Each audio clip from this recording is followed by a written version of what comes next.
So maybe Jakub, you can start by introducing yourself. Yeah, so hi, I'm Jakub. I started this Zeta Alpha thing in Amsterdam, and I've had my share of AI fads and trends over the last 30 years. So I hope I can contribute something to the discussion as a dinosaur, but I'm really glad we have some more knowledgeable people on the panel as well. Absolutely. Marzieh, please, you might. Yeah, sure. Hi, everyone. I'm Marzieh. My background is in NLP and machine learning. I got my PhD from University of Amsterdam, and since then I'm still based in Amsterdam and working at Zeta Alpha as the NLP research lead. And I look forward for our first webinar back from the summer break to see what we discuss and what new things we find out. Great, thank you. Leo, can you tell us a bit about your background? Hi, everybody. Great to be here. I'm Leo Boytsov. I'm research engineer at the Bosch Center for Artificial Intelligence. I have like a rather mixed background, computer science and natural language processing and machine learning. Yeah, so, and at work, I currently work on two broad topics, adversarial robustness for computer vision and natural language processing, though mostly information retrieval. Thank you.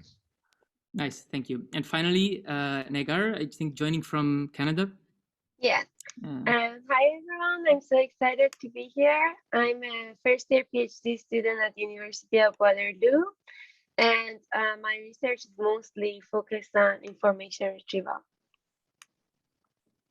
And you are the author of a recent paper named Shallow Pooling for Sparse Labels. Yes. And we'll talk about that in a few minutes. Okay. So I think that I see some people still coming in, but I think that we should already start. So Jakub, the floor is yours. All right, thanks. Well, just a very brief digression. So one of our goals with Zeta Alpha is to keep you up to date on what's going in AI. And for this, we have this monthly webinar series. So today we're going to be talking about what Sergi found noteworthy in the last kind of 2-3 months. We're really glad to have these guest panelists with Leo and Negar on the show. So two most noteworthy things that happened from my point of view after the end of the summer is in the Netherlands. We're back to in-person events. So we had this really nice workshop, Transformers at Work, on the Science Park in Amsterdam, with really good lineup of speakers, and a lot of people came together, and it was a really party. So it was nice. And what we really see, so somebody on Twitter noticed, I think, that Huggingface now has more GitHub stars than PyTorch, actually, which is kind of, well, it's I think a symbolic event, and we'll be talking a lot about Huggingface in this webinar as well. So hopefully not too much. So before we dive into Sergi's selection of new and noteworthy things, just a few minutes about what we do at Zeta Alpha. So my slides are not exactly listening to me. So we are a new professional information platform, 100% focused on AI and data science. And we aim to connect the world of discovering information and productivity tools around it. So basically organizing information so that you can, in your team, organize your readings, which is kind of challenging with so many new things coming out, and stay in the know and up to date. So this is our platform. We call it AI Research Navigator. contains a bunch of pretty good discovery tools. We're working, Marzieh's and colleagues are working on neural search as well. So that's one of our main sort of power tools there. The transformer powered search with approximate nearest neighbor search, dense retrieval to go across the lexical barrier and discover papers and documents, even if you don't know the right words or you have very complex and long queries.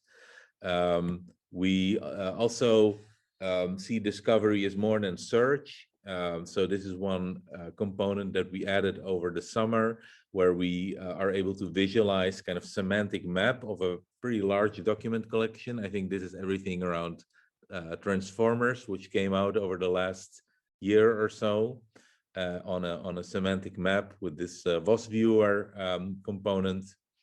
And a bunch of organization tools where you can tag papers for later reading, organize them into collections around topics and projects, keep your notes and share them with the external world and with colleagues. And these tags, they're really kind of the central principle of our platform.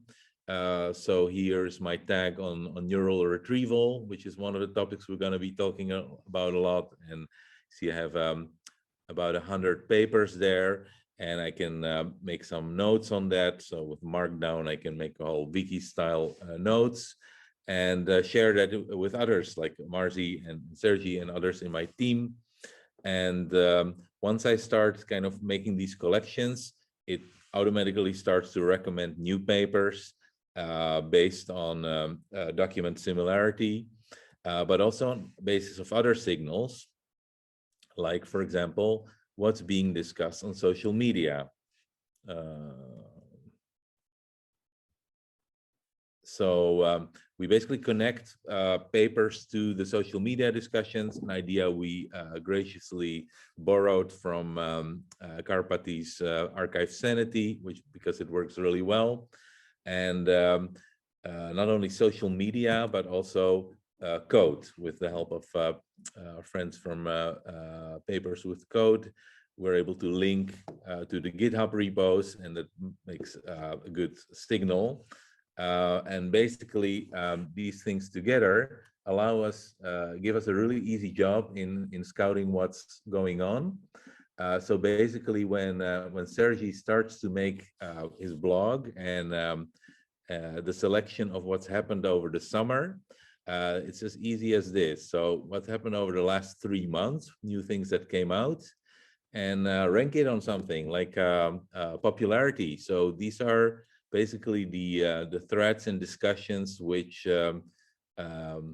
we'll be talking about. So apparently the top discussed paper is how to avoid machine learning pitfalls in academic research. Okay, apparently in academic research there's a lot of pitfalls and a lot of anxiety about that. So that's a very popular one. But I think Sergi picks out the ones that are really worth discussing, and we'll be talking about a bunch of these papers. Or I do my best, yeah. Like what's code which is trending, and yeah, so more about that in a second. And while I'm here, I just want to very briefly show you 2 cool new things that we're working on. So we have a lot of sources in AI and data science, but you can never cover 100%. So we're it's not in production yet, but we have now built the ability to kind of add your own papers, upload your own PDFs, and index them for you privately, so that you can capture everything here. And the other cool thing which we're working on is that you're not only tagging papers, but you can also tag some authors, people. And hey, these 2 are in the show. Welcome. So that's just for a very quick glimpse and preview of stuff we're working on. So let's switch back to the presentation and give the word to Sergi. Yeah, thank you. Yeah, first of all, there's a couple of comments that I want to make before we dive in. First, I realized I didn't introduce myself. So I'm Sergi. I've been working on Zeta for more than a year now. And yeah, I try to like read a bit like about what's happening in ML. I write some blogs and I try to a bit like make sense of what is going on there and try to make some opinions about what is worthwhile, like Jakub just explained. Secondly, we're recording this session for the people who arrived a bit late, and we're going to put it on YouTube later and that's pretty much it. So, okay, a bit of an overview of what we're going to go through. First, we're going to cover a couple of news about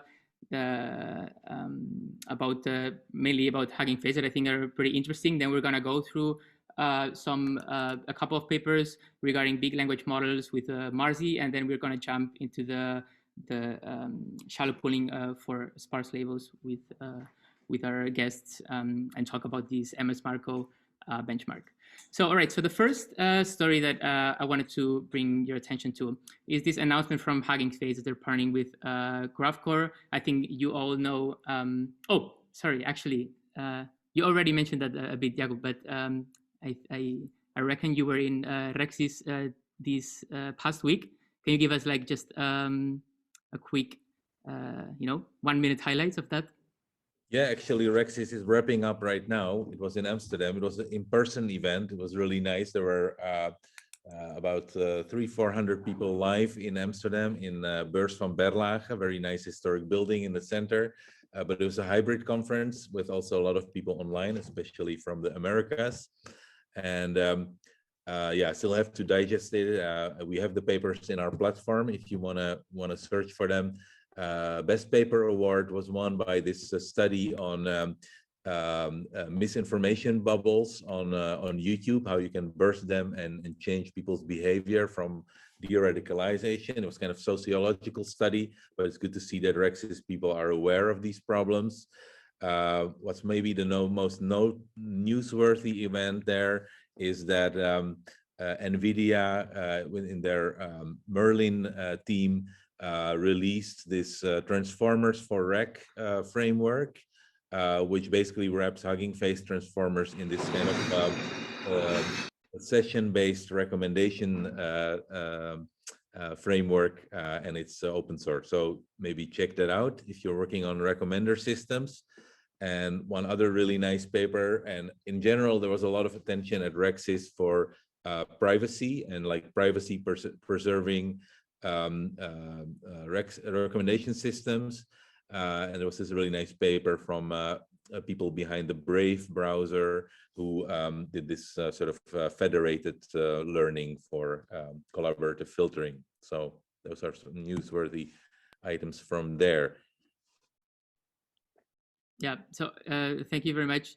Yeah, so the second item is this LayoutParser. I think that Jakub, this is probably very close to your heart. You've been sort of looking at this space for a year. Tell us a bit about what this library does and why it's here. Layout parsing has been my hell for the last 20 years in CV parsing and job parsing at text kernel. But anyway, sometimes we hear from our audience that like not everybody's working on the latest research, right? If you're in industry, sometimes you just need tools that are useful. So I just wanted to mention this GitHub project. It's open source. It's been actually out there since early March, but it's kind of hard sometimes to figure out when something's really catching on.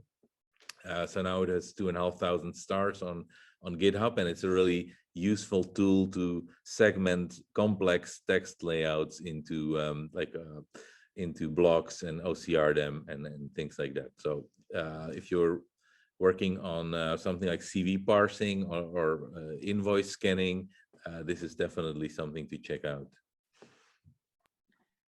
Cool. And now finally to the Huggingface news with Graphcore. I think that we've all been quite impressed about how Huggingface in the past year has still grown so much and really transitioned to this model where they're offering services that are growing in popularity a huge ton and providing hosting services for training and inference. What do you think about these, about the last few months announcements from Huggingface, Jakub? Well, so Graphcore has been building these sort of different type of chips for a while now, and there was this AI hardware conference in a couple of weeks ago with all these like highly funded new hardware startups that are building specialized chips. Like I think Cerebras is one of the, or Cerebras is one of the hottest ones, which are building these like really large wafer chips. But anyway, Graphcore announced there that they're now supporting also are partnering with Huggingface. And indeed, the benchmarks show that on their hardware, bird-like models run about twice as fast or have twice higher throughput. But in my view, it's also really tells a lot about the sort of dominance of Huggingface, and that like Graphcore has this own their own kind of libraries, and basically nobody's going to use them now in 2021 if you don't support Huggingface. So I think this is actually a kind of reverse embrace here. What I think is actually a much more significant announcement, and I will kind of stop talking about Huggingface that much after this, but it's just a few days ago, they had this launch event. I think Niels Reimers was already a bit teasing it at our Transformers at Work conference, of this framework called Infinity, where basically through a whole bunch of tricks, distillation and pruning and all kinds of model tricks there, they managed to get bird-like models, transformers, to run in like, I think 1 millisecond latency on GPU and 3 milliseconds on CPU. And this is not an announcement, it's actually a release, and you can use this today. So I think that's pretty exciting, and speaks to the power that they have in building stuff and actually delivering it. Yeah, I just wanted to add that I'm personally quite happy to see other companies like Graphcore trying to break into market for hardware acceleration for machine learning, because I have the impression that NVIDIA has this very strong hold on with their ecosystem of CUDA, and everyone sort of needs their GPUs to train and do inference with big models. So I do think that it's kind of good news if we eventually move beyond that, that sort of almost monopoly that they have, and new solutions, emerge from that. And I think that really aligns well with with the trend in the hardware domain, where like we're in the last decade getting a lot more compute per watt improvements by building more specialized hardware, like with smartphone cameras and image signal processing pipelines, and encoding, decoding with hardware acceleration. So I think that it's about time that that AI gets more specialized hardware. It worked pretty well for build these super CPUs. large models, then we're gonna need them, right? So yeah. So are you gonna be all right? So convolutional, transformer, or MLP? What do you think? I think it's still an open question. Yeah. So if we jump over to the more research world, I wanted to quickly glance over this paper, because in the last year, I think, of computer vision, we've seen a lot of papers that have challenged the status quo of CNNs as being like the dominant architecture for computer vision. I think that what's interesting is if you would have asked computer vision people about 3 years ago how important the CNN architecture was to to computer vision models, most people would probably have agreed that it was pretty important.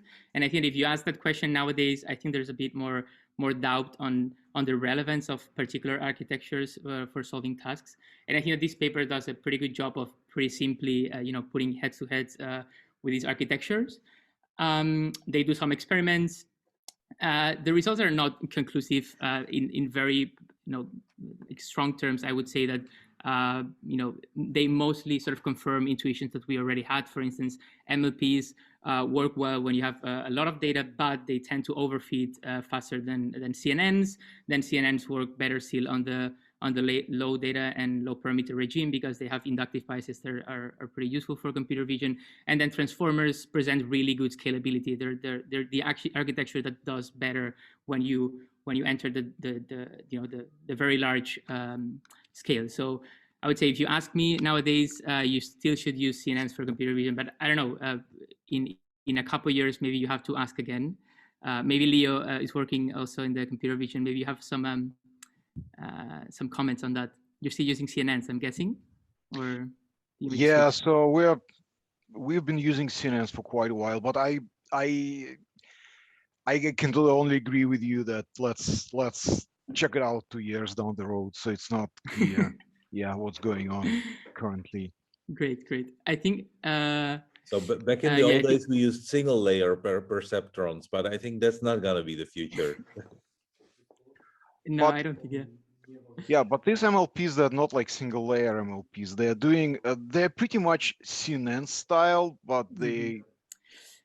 Yeah, a very important caveat that I should add is, for instance, in this paper, for all of this architecture, they do an initial step of basically dividing an image into patches and then doing a linear layer that embeds them into embeddings. And that's pretty much a convolution because you're just doing, a linear transformation on a patch that is doing weight sharing. So it's like all of the models are starting from a convolution, which puts them at a head start. And well, whatever. I think it's going to be an interesting thing to sort of keep an eye on. But for now, yeah, let's just wait, I would say. Yeah, so if we go to I would like to transition to this segment where we talk a little bit more about big language models. And what I wanted to sort of raise a question is like, what is the space that huge scale language models occupy now in research? So when BERT was introduced, for instance, it was very commonly benchmarked in supervised benchmarks like natural, like the glue benchmark, for instance. But soon after that, we realized that that scale was probably the most salient feature that made models perform well. So I think that's interesting to see that nowadays big language models are often not benchmarked in these data sets because it's like pretty much non-informative. Like, okay, yeah, we know that they're going to perform better, so whatever. So we see some new applications in the domain of multi-modality and zero few shot learning that Marzieh is going to talk about. So yeah, so what does this paper, fine-tuned language models are zero-shot learners? Marzieh, can you give us a brief introduction and main takeaways? Yeah, sure. So just adding to what you said, I think that's a very good point. And I think in general, the evaluation tasks and data sets and benchmarks, they are created in a way to formulate a problem, an NLP problem, for instance, and they are in a stage that they stress the existing models, so they can test what the existing models do. And what we have seen with this scaling of large language models is that maybe these existing benchmarks are not properly fit for these. But I like the idea of this paper and also the next and a couple of papers that we actually discussed in our previous webinars, that they take the existing tasks and existing data sets, so they don't start from scratch to create new data, but they find a new way of using that to evaluate what these large language models are actually learning, what's the information that is embedded in them.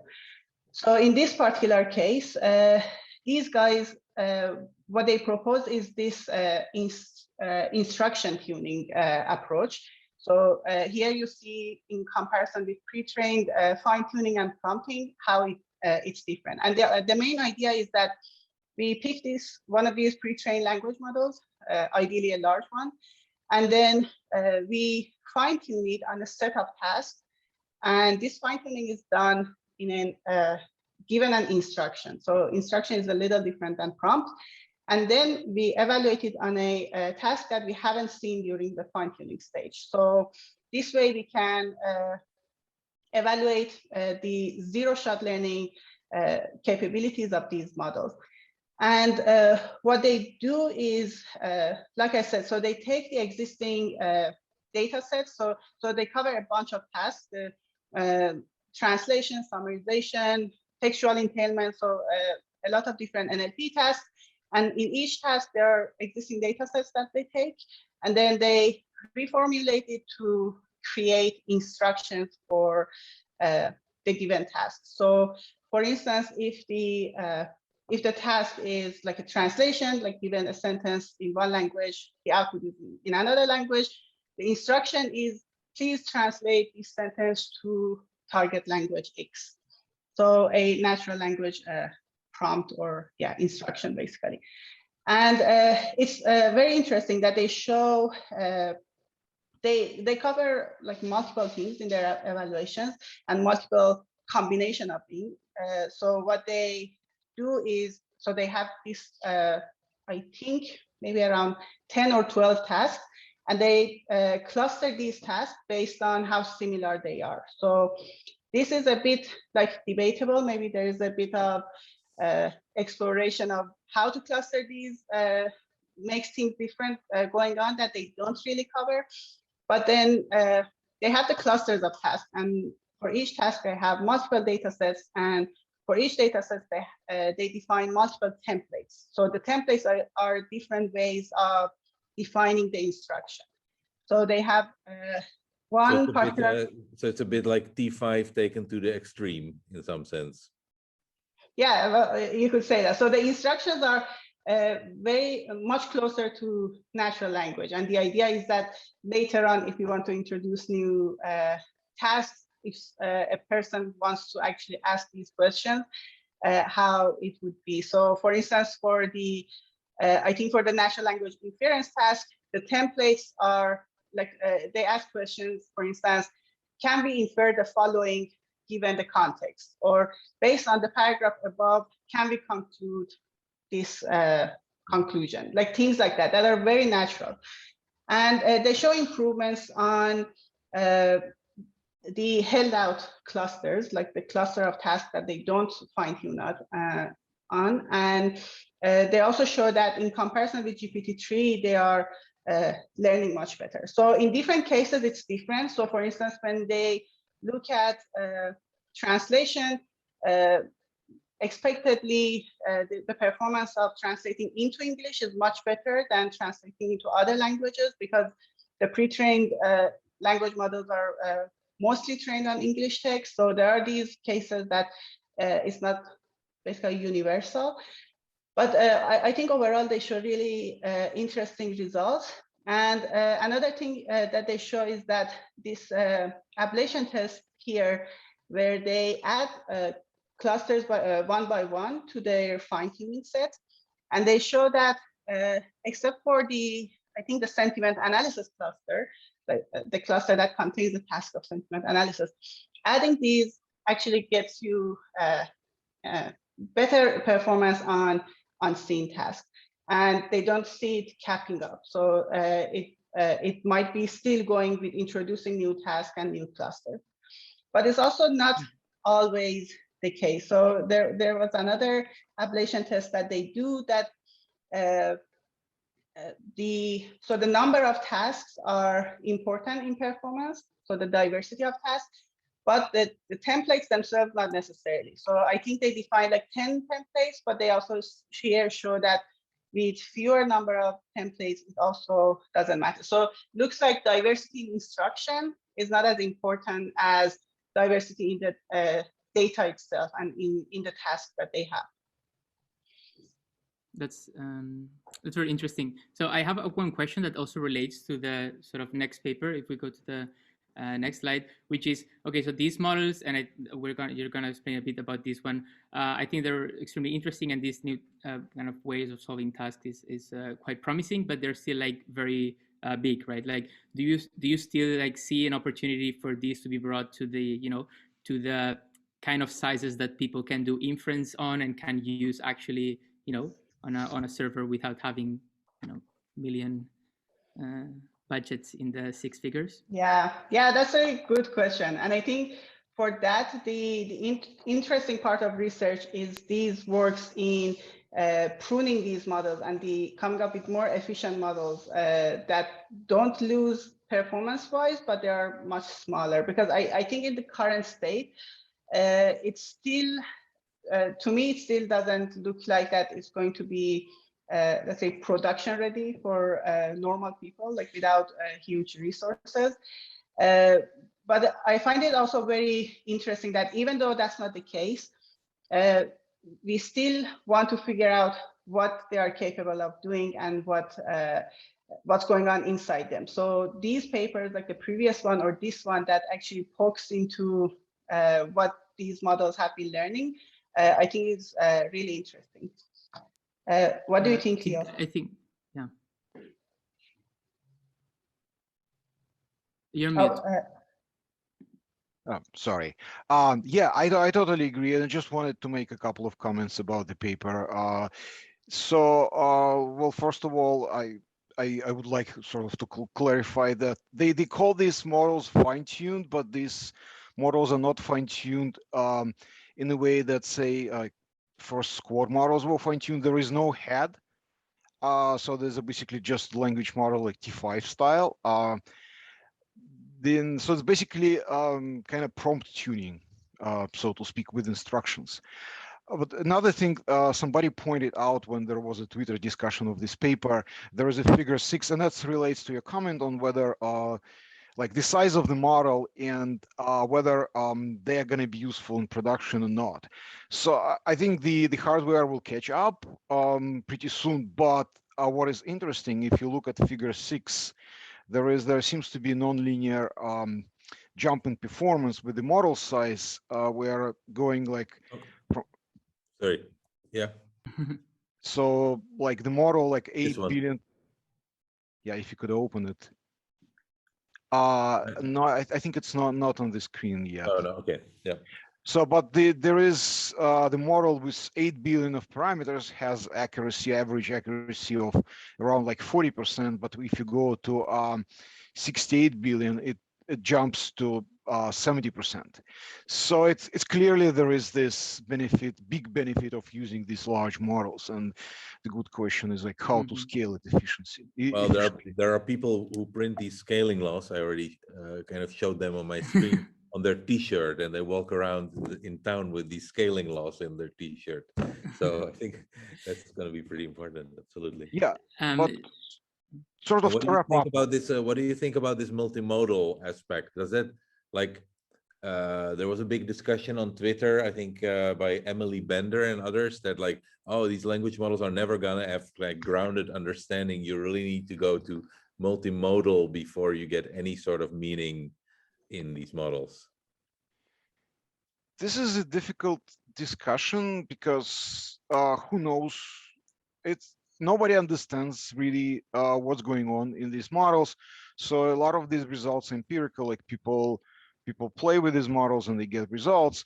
So they scale these models, and essentially it's impossible to say what's going to happen. But at least what I can tell from that figure 6, then, and again, that was somebody else's point, and that's very important. So there seems to be a really big benefit, and that's non-linear sort of, in some sense, qualitative rather, not non-linear, maybe not linear, but it's a qualitative increase.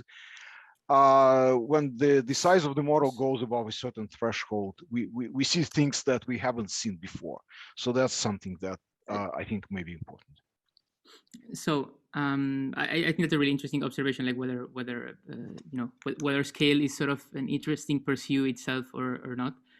Before we jump into the next section with the MS Marco, Marzieh, can you give us like a 1 minute quick pitch of like the gist of what this paper does?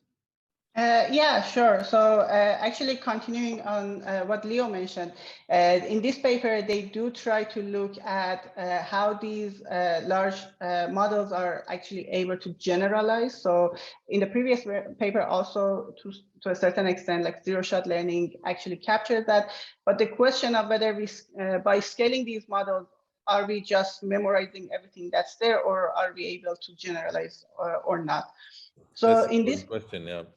Yeah, in this particular paper, they look at the open-ended multimodal few-shot learning. So what they do is, so if you just look at the figure 2 here, they have these this pre-trained language model that is, in this case, it's an autoregressive language model that they freeze. So they basically don't change the weights in their training.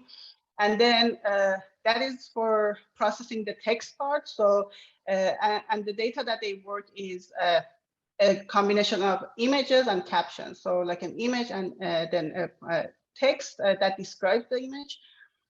And what they also have is this vision encoder, which basically encodes the image and add that to the representation as a whole of the input.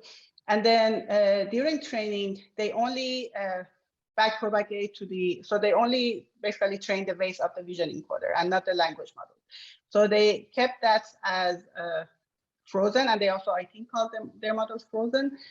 Like the whole model frozen. And yeah, so they show some interesting results. So one thing that they look into, which I think is interesting. So yeah, maybe like a regular evaluation that they do is this few shot learning of whether when the model sees a few samples of, I think they look at 1 up to 5 samples during training, if at inference time, they can predict that, so they can generate the correct text that corresponds to the image that's there.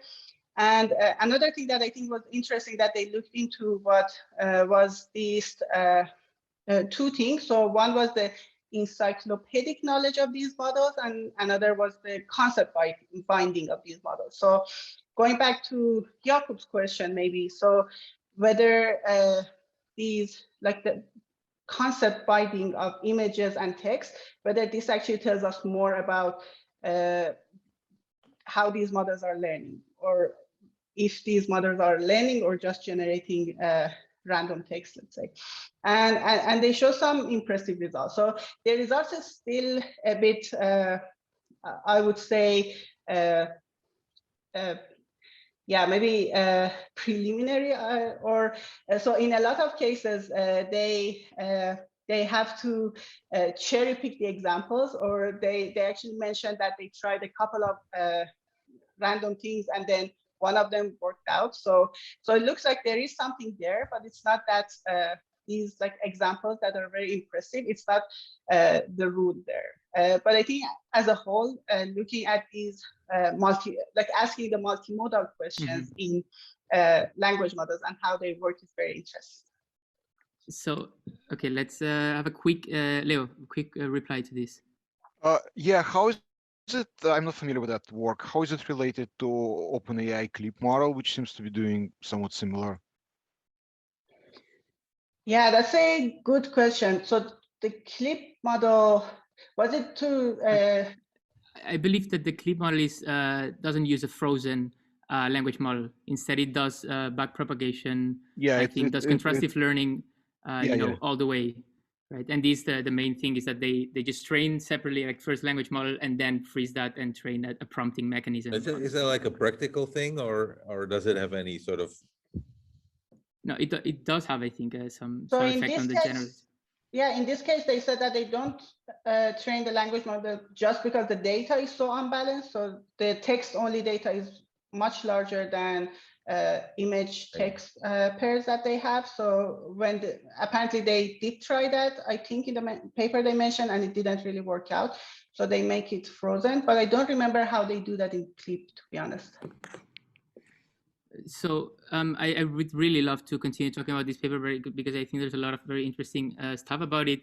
But I would like to jump over the discussion on MS Marco. Well, maybe Jakub, you can make a quick comment about some hot take about this. I don't know if my slides will support that that line, but another thing which happened in the summer is that all of Stanford wrote a paper together, and it's actually really not a paper; it's a book. And it's this paper, Opportunities and Risks of Foundation Models. So they don't no longer call it large language models. They call it foundation. They invented their own name, and like a big storm erupted, whether this is the correct name and what does this mean and all that. Well, we don't want to go into detail. But we have to wait and see if they started this institute at Stanford called the Institute for Foundation Models under Percy Liang, and they're gonna open source them eventually. So that's great, I think.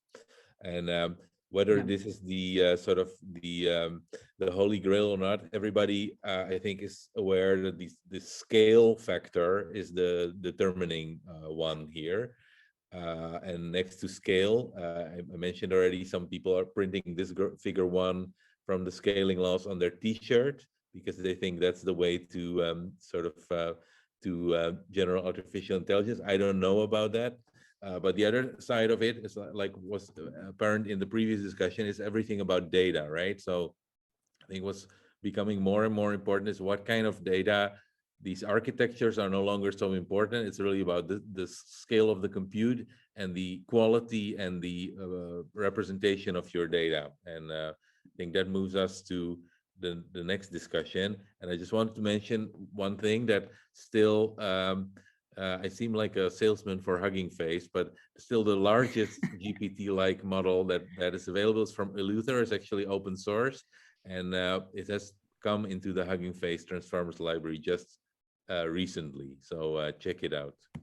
Well, that wasn't Huggingface who trained it. Oh, no. It's Eleuther. No, it's a kind of it's not a company. It's a group of hackers, a group of independent researchers. Leo, do you have any quick remarks before we move on to the next section? No, I think I should lower the hand. Oh, okay. Great. All right. So finally, I'm really excited about this this paper because I think it kind of relates to this super old, recurring question about like how do you measure stuff? Like how do you measure progress? Like the same time you need, you need metrics, you need things that indicate, that quantify progress in the field, but at the same time, sometimes these metrics, it's not so clear what they measure. And this paper, I think, dives into that and sort of questions the status quo of MS Marco. For those who don't know, MS Marco is probably one of the most popular benchmark for document retrieval that's out there. Like it's pretty popular. People benchmark against it all the time. And Negar has a paper about it. Can you give us an introduction, an overview of your work? And if you want to share your screen or something, also. Yeah, I do have some slides about it. Maybe I can quickly go through them. Sure. Yeah. I think Jakub maybe has to give you permission, or are you ready? No, it should be okay. Okay, cool. Go ahead. 1 second. Are you able to see my screen now? Yeah. Yep. Okay. So just a quick introduction on MS Marco. It's a test collection to focus on deep learning, and it has a set of train queries, validation queries, and test queries. But like most of the it has like almost 500,000 train queries along with their relevant documents. But like most of these queries, like almost over 90% of these queries has only one relevant document. But like unlike other benchmarks, the judging schema for MS Marco is different because it has only sparse labels and few queries. In traditional IR benchmarks, few queries were judged, but in a complete and comprehensive way. So top ranked documents were usually pooled and judged, but in the MS Marco, it's different. We have higher number of queries, but we have incomplete judgments. And there was an attempt to identify an answer, but not necessarily the best answer when they were labeling these queries. But in the leaderboard of MS Marco passage and document collection, they're evaluating a ranker's ability to place the relevant judged document, or what we call as QRL, as close to top as possible. But there were many studies that they compared the runs that were trained on these sparse labels and then tested on like traditional IR benchmarks such as TREC labels. And it has been shown that these two rankings are not always correlated with each other.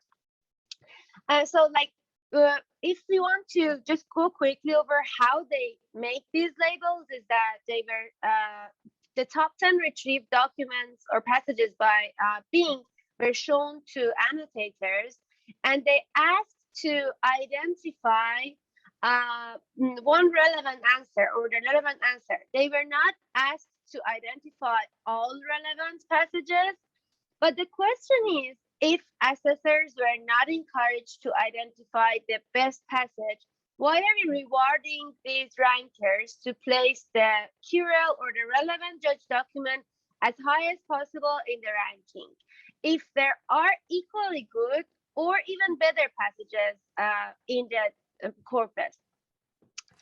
And there were like many other works that has shown that there are many, like by current neural rankers are so good that they actually can retrieve many, their top ranked passages were not labeled as positive. And they, like, this is one of the work that they're on top of the leaderboard for a while, and they mentioned that 70% of their top retrieved passages were actually positive, but it was not labeled as positive. So what we did was that we were saying that if there is an hypothetical perfect ranker that can can put the relevant judge document always on top, this ranker gets 100% of performance with MR1.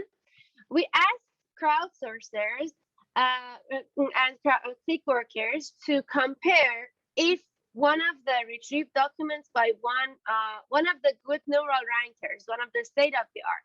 We compared the retrieved documents by one of the state of the art versus the document that were ranked as relevant.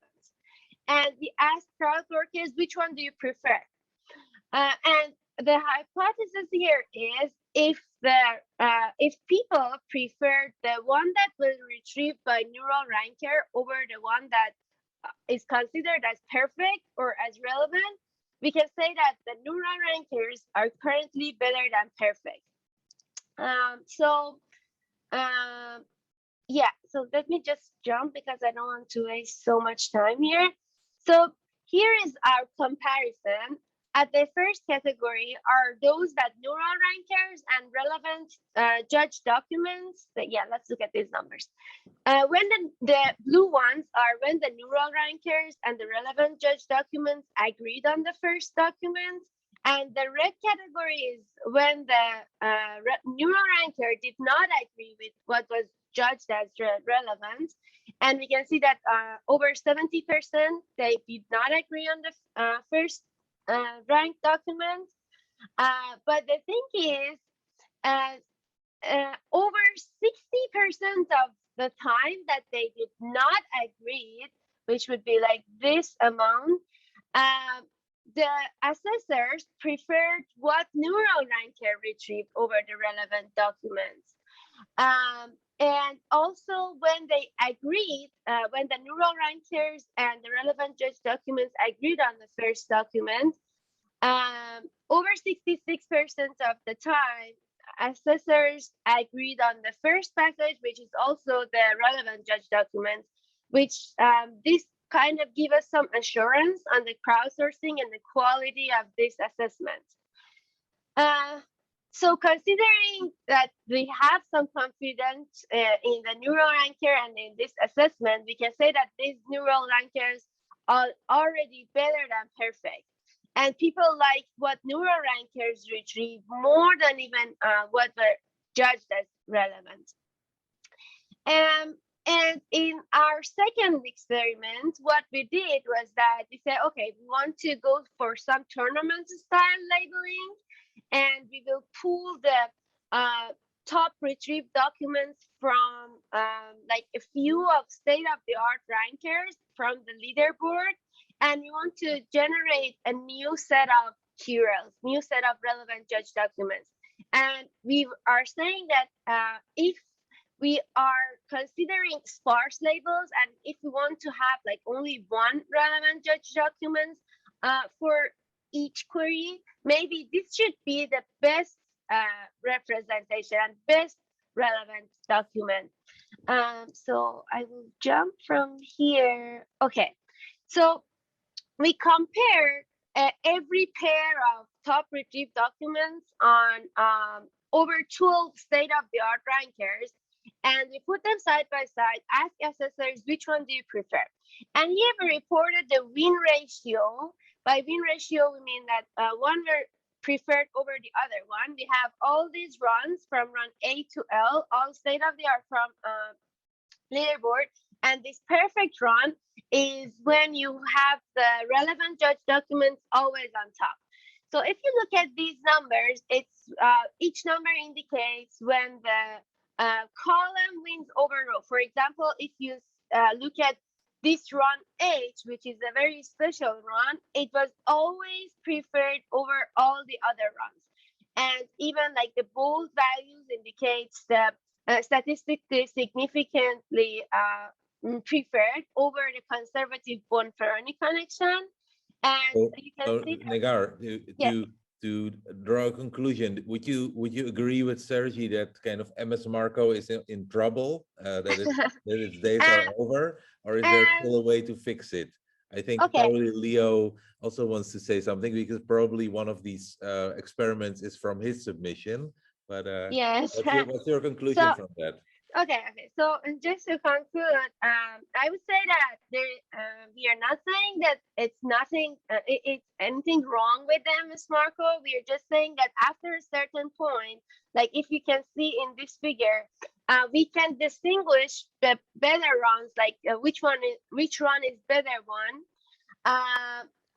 Until a certain point, but when it comes to really good runs and when it comes to like perfect neural rankers, you can see that there is a mess here, and like we might not be able to like these changes from the blue graph to orange graph indicates that we are not really able to distinguishing which run is better one, and if we want to find the improvement in those runs, we need another method of judgment. So recently, this thing that I'm saying might be interested for Leo. I was working on some hard queries on MS Marco, but their performance were reported as 0. And there is like this huge group of queries, not quite a few, like maybe 500 queries from state-of-the-art rankers. Their performance MR is reported as 0. And when I was comparing what they have retrieved, I realized two things. One is most of the time they retrieved something that was actually very relevant, and quite a few times their QRL was not pointing to the information need behind the query, and actually the QRL were judged wrongly. And I have lots of examples from that. Maybe I can send them to Leo after that. So what do you think, Leo? Yeah. Well, first of all, I really like your work. I think it's great work. I also like MS Marco. That's the first large scale in terms of queries curated IR data set. So unfortunately, we probably don't have a lot of time to discuss it in detail. So, but the quick, like first as a sort of, first off, I think in general, measurement is in trouble. Overall, whether MS Marco is in big trouble or not, it's actually a little bit unclear. And I created a blog post, and it created like a huge email thread. And then actually I agree with some points. But so there may be, first of all, if things are missing, some labels are missing, it's not a problem per se. It's a problem when there is a bias in how they miss. So if you miss, like in Negar's study, it was like 66%. It's pretty close to 50-50. So it's not that far from random missing. Second, the sample size for the query set was 500, and the data set itself has 5,000, so about 5,000 queries. So it's not clear if the results, it's because it's smaller sample, some of that things that we observed, it might have been random. So it's difficult to tell. And I generally agree, and I think so. One of the suggestions that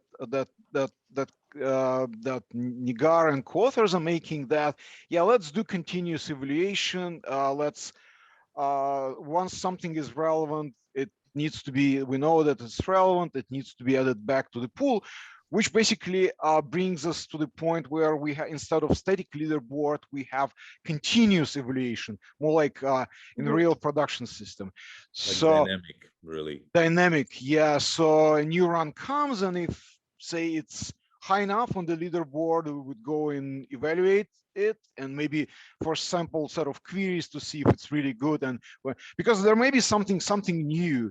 The problem with the existing approaches, they use that pooling approach.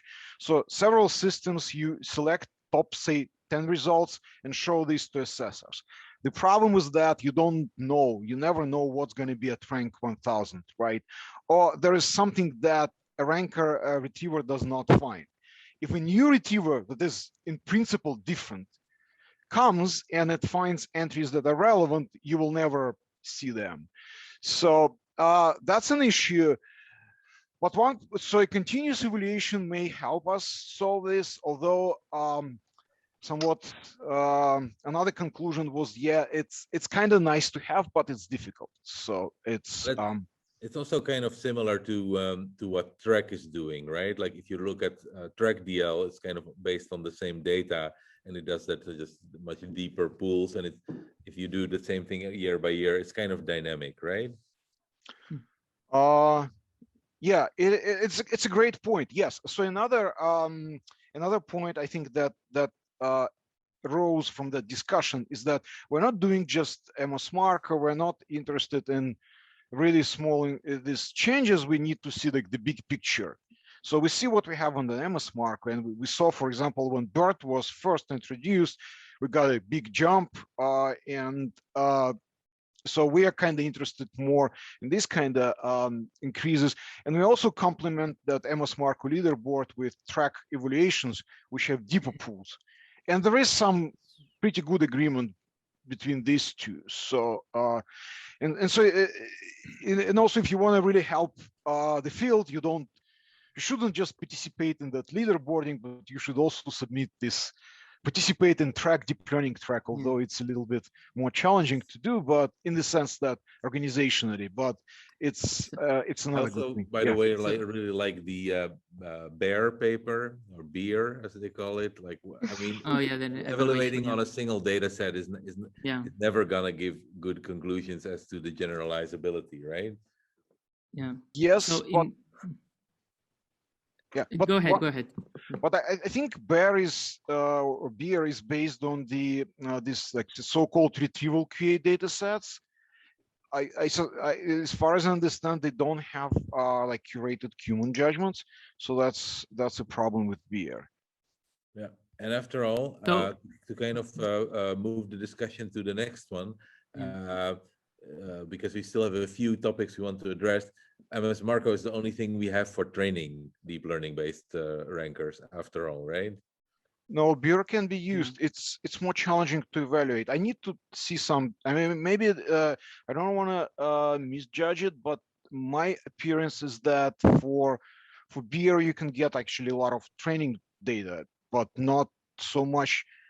There wasn't any human that would go and see if the candidate passage actually does answer the question. I think it's probably just judged by the existence of if you see the answer in the passage and it's retrieved, it's probably like this.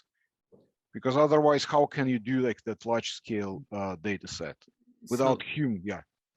Negar, in essence of keeping time, do you want to have one last word on this topic? Yeah, just one thing that I wanted to mention, Leo, is that we know that we sampled 500 queries out of like 5,000 or whatever, but like we showed that these queries they are completely correlated with the actual ranking. So it means that downsizing the sample size did not affect the ranking of the runs. And also one thing is that I believe if we have, let's say we have n relevant documents in the collection, right? And we have only like a few of them judged. I think we should consider this ratio. It's if n is big and we only have one relevant judged document, the probability of ranker like retrieving from all the relevant documents is 1/n.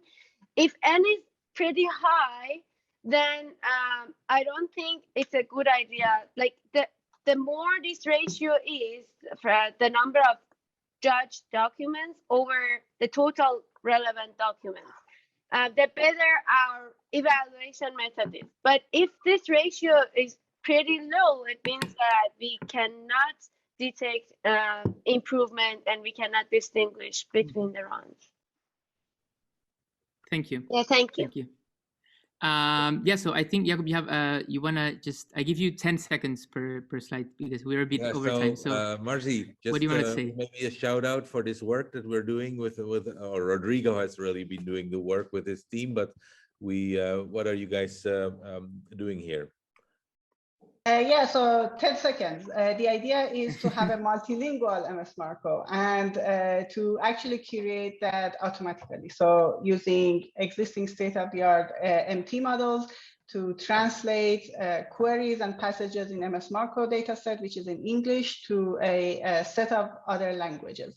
One quick thing that I would say is that look out for an update for this paper, because all of the numbers are going to actually be bumped up a little just by changing the translation model. So the translation quality has an impact on the retrieval score in the end. And we are also working on adding the Dutch language to this data set. Yay, as well. Amsterdam, Holland. We're contributing. Yeah, it's really important for smaller languages to also have these kind of resources, and ML is machine translation is kind of one of the ways to get there. So just a few mentions. There's this really large paper on summarizing books recursively by OpenAI that just came out.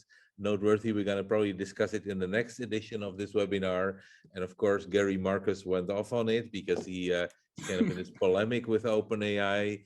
And he says, well, it's not, you know, it's not machine learning, it's innate structures, recursive chunking. I don't know, maybe next time. And so we showed you some of these papers which were getting a lot of attention on Twitter. So this one reminded me of Blade Runner, where Harrison Ford is hunting for these replicants, and these GAN-generated faces, apparently they have no round pupils. They have these kind of weird shapes in their pupils. So yeah, I think this scene from Blade Runner where the eyes are being inspected, that really reminded me of it. And it kind of also very noteworthy paper from the popular discussions on Twitter was this dodging attacks using carefully crafted natural makeup. That's check it out. So if you want to in the future escape the surveillance state, your pupils are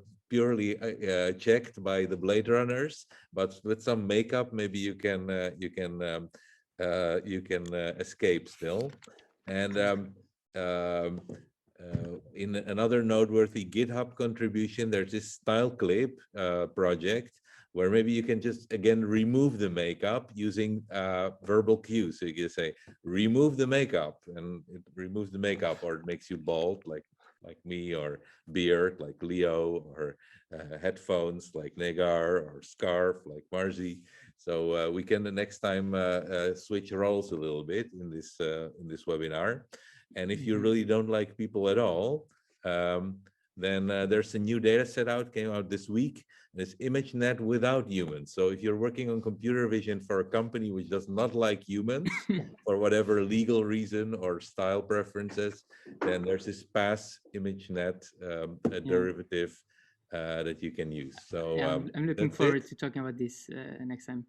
Yeah, so that closes it. It's slightly late, so sorry for that. But yeah, so if you want to know more, we're gonna be doing this next month again. So follow us on Twitter.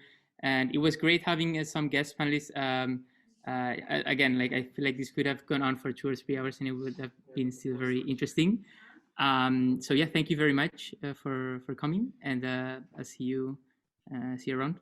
Yeah, you can find this sign-up link on our website under the absolutely, contact. And we're gonna also share the recording of this afterwards with the people and on YouTube. So. And we are in 2 weeks. We're at the World Summit, also in Amsterdam for AI. It's more a business-oriented conference, but there's a lot of conferences coming up, like EMNLP. Who's going to EMNLP in Dominican Republic? Nobody. All right. Well, it's going to be lonely on the beach there. And there's BNIC coming up for Belgian Netherlands audience. And of course, NeurIPS in December. We'll be sure to report to you. All right. And all right. Thank you very much. Really, Thank you, guys. Over time, then check out the Zeta Alpha Research Navigator. Thanks a lot. Thanks, Leo. Thanks, Negar. Thank you. Thank you. Thank you. Bye-bye, everybody. Have a good day.